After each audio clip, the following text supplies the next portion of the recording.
I've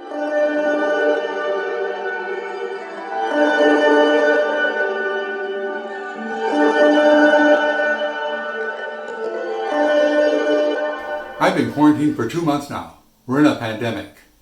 Essential workers are being forced to work in COVID-contaminated areas, thus endangering their lives. What can we do as makers to help them out? One thing we can do is make remotely controlled devices to isolate them from the COVID. These devices could be a security door that is video monitored and it could be opened or locked. It could be sterilization equipment that can be driven around the lab and spread UV radiation onto the surfaces, thus destroying the COVID. Hi, I'm Michael Winter. I make artificially intelligent robots. I've created robotic municipal water utilities.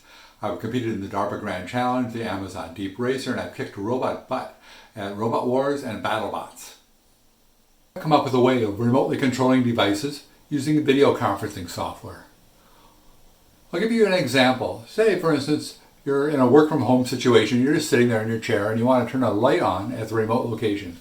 What you would do is you would join the Zoom conference for the remote location and you would hold up a card that says on, just ON. At the remote location, another webcam is pointed right at the Zoom screen on its computer and detects the word on. It sends that information to a microprocessor and the microprocessor tells the servo to rotate, thus turning the light on. How to make a controller? Probably the most direct way is just to use a Raspberry Pi. Install OpenCV software on it. OpenCV is fantastic software, easy to use, does a lot of things. One of them is optical character recognition. So you hook up a webcam to your Raspberry Pi, you have the OpenCV software recognize characters, and then output through PWM commands to the servo. There, you have a controller. Now let's get to the fun part. We need to test out this whole device, see if it works, see if it's quick enough, see if the video and reading the command characters over it are fast enough to control a device in real time. So I took one of the hardest tests I could imagine, slot cars. So slot cars go really fast on the track. If they go too fast, they fly off. So people that operate these operate in like tenths of a second, hundredths of a second. They control the cars with a plunger speed control. This is hooked onto the track. The further you put it down, the faster it goes. Fast. So this would be a good test of the system to see if over Zoom you can control a thing with video in real time and get a good feel for it. So I made a controller. Here's what I made. The basis of this controller is that my phone, which has a great camera in it, reads the Zoom screen. It looks for the characters, in this case go, G. My phone sends out a Bluetooth message telling the car how fast to go. So when the operator wants to make the slot car goes fast, they hold a little sign with go very close to the camera and zoom. Here's the controller. They'll go together.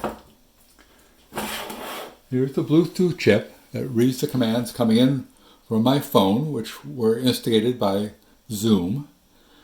And once again, the bigger the words are on the screen, the faster the car will go. So it gets a message here from the phone, and it sends that to the microprocessor. The microprocessor says, oh, here's the message. Go real fast. It then sends that to the servo. So I'll go over the parts of this.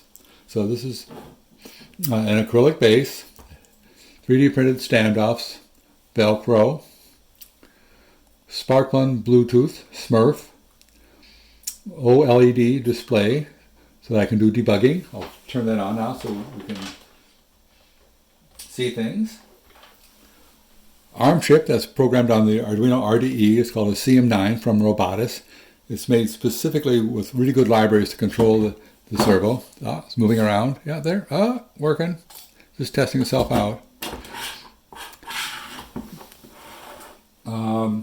Ground, +5, +14 volts. Power supply, voltage regulator. Let's put this on here. Here's the same kind of plunger. And now we have the servo control here. Oh man, that servo is really, really strong. I can't move it. So what we're going to do is take this out to the track, and we're going to race against a human driver. So things are going to happen in the 10th of a second to 30th of a second time frame.